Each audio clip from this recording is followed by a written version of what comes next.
আমি মাঝে মাঝে অবাক হই যে সরকার পদ্মা সেতু করলো, উড়াল সেতু করলো, মেট্রো রেল করলো, কর্ণফুলী টানেল করলো, এয়ারপোর্টে নিউ টার্মিনাল করলো, দেশের সবাইকে মোবাইল দিল, বিনামূল্যে টিকা দিল, সারা দেশকে ডিজিটাল করলো, দেশে এতগুলো রোহিঙ্গাকে জায়গা দিল, সারা দেশের মানুষকে খাবার দিচ্ছে। এত উন্নয়নের পরও কেন এই সরকার ইলেকশন করে পাশ করে আবার ক্ষমতায় আসতে হবে? এই যে ভাইয়া, হ্যাঁ আপনাকে বলতেছি, আমার ভিডিও তো আপনি দেখতেছেন না, তো আপনি কার কাছে কি সেটা আমি জানি না, কিন্তু আপনি আমার কাছে একজন সেলিব্রিটি। তো সেলিব্রিটি ভাইয়া আমাকে লাইক করে চলে গেলে কি চলবে? তাহলে তো আমি আপনার আইডিটা খুঁজে পাবো না, আপনাকে সাপোর্টও করতে পারবো না। তো আশা করি আপনি আমাকে একটা কমেন্ট করে যাবেন, আপনার কমেন্ট ধরে যাতে আপনাকেও আমি সাপোর্ট করে আসতে পারি।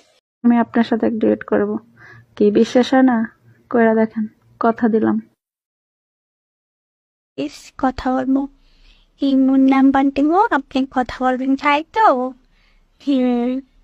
আপনি আমার মেসেঞ্জারে এখন কে বলেছে আমি ভিখারি? আমার বেস্ট ফ্রেন্ডের এখনো 2টো কিডনি বেঁচে আছে। সো আই এম বড়লোকস। তুমি কোন জেলার মানুষ সেটা আমি জানি না, তবে আমি কুমিল্লা জেলার হয়ে তোমাকে অসংখ্য শ্রদ্ধা সম্মান জানালাম মন থেকে, আর দোয়া করি তোমাকে যেন আল্লাহ ভালো রাখে।